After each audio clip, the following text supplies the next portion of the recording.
Olá, artista! Tudo bem com você? Eu sou Poliana Ferreira e o assunto de hoje é espátula. Você já usou essa ferramenta? Existe um mundo além dos pincéis e esse é o assunto que a gente vai tratar hoje. Ficou curioso? Então, não saia daí!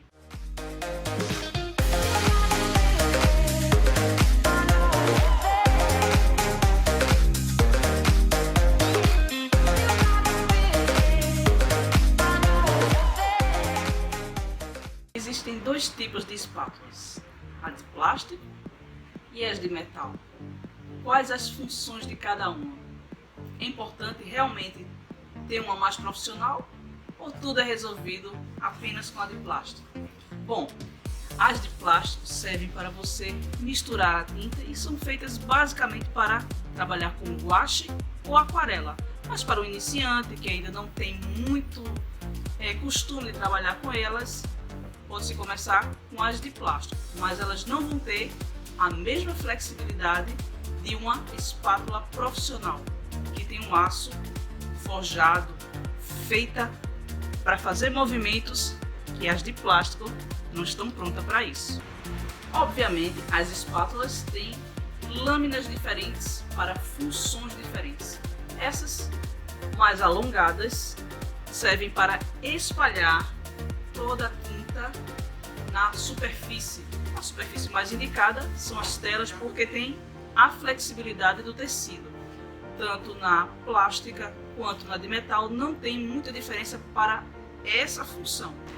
Já as espátulas com pontas mais pontiagudas são utilizadas para arranhar a tela. Essa técnica é chamada esgrafito.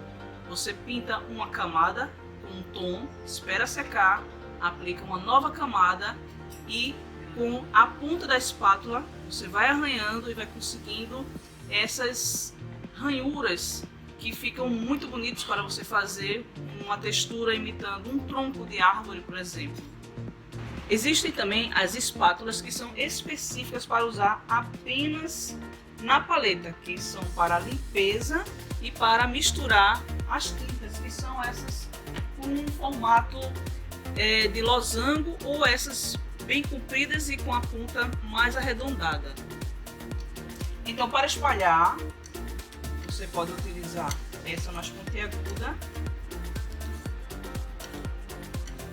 mais comprida, mais alongada, com movimentos de baixo para cima. Eu vou fazer aqui uma demonstração do que pode ser feito com a técnica do esgrafito, onde o amarelo vai estar por baixo e uma cor mais escura por cima. Vou dar uns 10 minutinhos para que ele seque, para aplicar outra camada. Enquanto esse amarelo está secando, eu vou mostrar a quantidade de tinta que você deve colocar na espátula. Você tem que ser generoso e vir com movimentos de baixo para cima ou de cima para baixo. Você carrega mais no começo e o final ele vai sendo fragmentado. As camadas devem ter cores diferentes. Eu usei uma cor mais escura de baixo para cima e vou utilizar uma mais clara de cima para baixo, fazendo o encontro dos dois tons e tendo aqui um meio tom. Se você quiser algo mais claro aqui, você virá com ou um branco ou um amarelo mais claro do que esse e uma nova camada por cima dessa. Nunca fazer muitos relevos com a mesma cor. Sempre que mudar de cor, você deixa um relevo. Trabalhando com amarelo, você deixa apenas uma parte mais emplastrada. Se você vai fazer, por exemplo, um tronco de uma árvore, quando eu tenho algo assim mais delimitado para fazer o uso da espátula, você precisa alinhar com o final do teu objeto. Vamos supor que aqui seja um tronco. Então eu vou pegar o marrom e eu quero que a sombra esteja nesse lado. Então eu coloco aqui bem a minha lâmina alinhada com o final e vou trazendo para o centro, arrastando para a direita. Isso com bastante tinta, para que mostre o relevo, que é a principal função de estar usando a espátula, é deixar uma textura. Você consegue fazer um movimento bem preciso usando a espátula.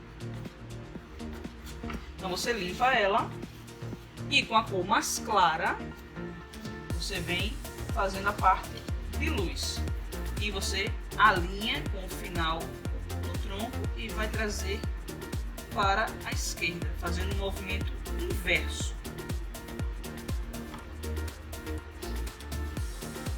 O próprio encontro das duas faixas já vai te dar uma noção de luz e sombra, de degradê e de volume. Você pode fazer tranquilamente uma casca de uma árvore, pode fazer uma folhagem, pode fazer flores usando esse mesmo fundamento. Outra função da espátula, como ela é muito fina, você pode fazer uma linha muito delicada com esse movimento aqui, que é um movimento de corte. E ele com um pouco de falha fica bem interessante.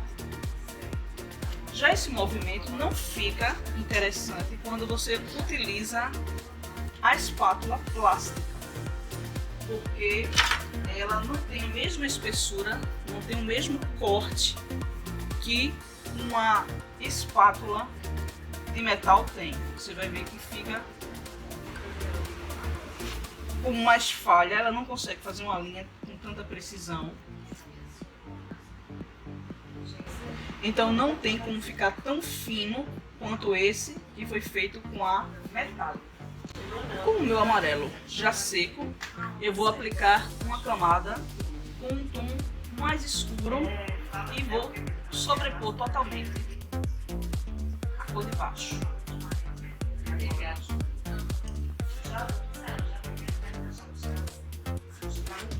Deixo bem fechado.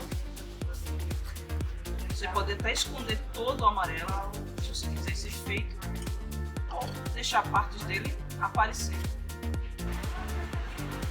Essa espátula aqui, ela tem uns dentes, que é justamente para fazer o esgrafito. Essa técnica que mostra a cor que está por baixo. Então você consegue fazer veios de árvore.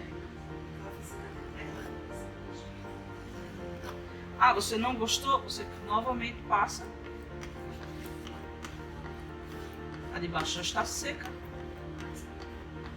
E você com outro tipo de espátula, também pontiaguda. Essa aqui é pontiaguda, porém não tem aqueles dentes. E você pode fazer esses arranhões. Eu gosto muito de fazer o esgrafito para fazer pedras e troncos. Olha como fica interessante. Em vez de você sobrepor a cor clara, você tira e aparecem esses efeitos.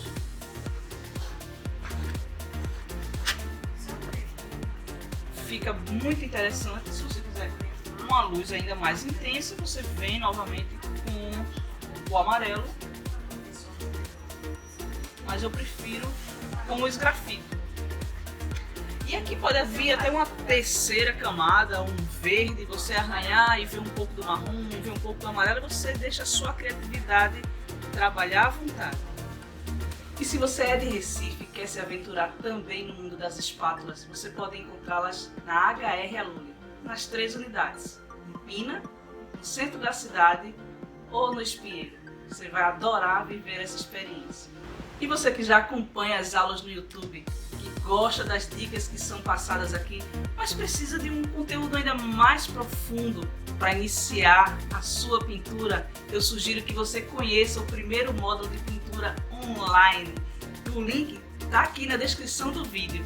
Clica e fica sabendo muito mais sobre ele. Então, se você sabe passar manteiga no pão, você é capaz sim de utilizar as espátulas. Não tenha medo, faça uma parte com os pincéis e deixe alguns traços com a espátula.